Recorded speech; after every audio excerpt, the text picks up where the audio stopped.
Dans la résidence discrète du quartier Padoua, la mort a rejoint dans la nuit l'ancien président de la République, Émile Derlin Zinsou.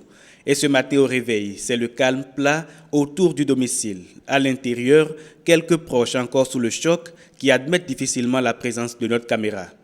Quelques rares personnes, à l'époque acteurs politiques du même bord, passent apporter un soutien moral et en profitent pour livrer quelques témoignages. Vous connaissez le passé, ce qui s'est passé vers la fin de son gouvernement et vers la fin de sa vie politique. Nous étions fortement impliqués dans sa vie politique et nous avons subi les affres des ennuis qu'il a connus. Nous aussi. Nous l'avons admiré tout le long de sa vie pour sa grandeur d'âme, pour sa connaissance, pour sa haute intelligence et pour le travail qu'il a fait pour la nation, pour son pays, qu'il a aimé de tout son cœur, de toute sa force. J'étais vraiment enfant quand il y avait de l'agitation dans le quartier et malheureusement c'est un souvenir de coup d'État. On entendait ici même les armes. Vous voyez, on voyait des militaires passer devant ici et c'était assez impressionnant enfant, quoi. Donc c'est vraiment un souvenir qui est inoubliable pour moi.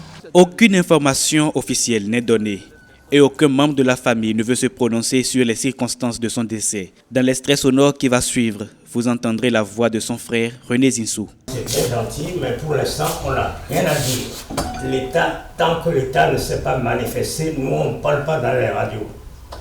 C'est clair? Bon. Né le 23 mars 1918 à Ouidah, Émile Derlin Zinsou a fait ses études à l'école normale William Ponty au Sénégal avant d'être diplômé de la faculté de médecine de Dakar.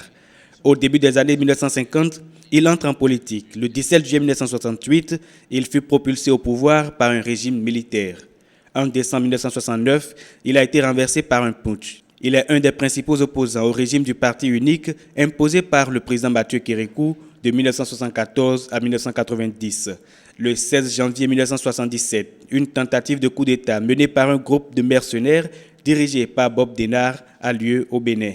Plusieurs accusations sont lancées contre Émile Derlin Zinsou par le pouvoir en place.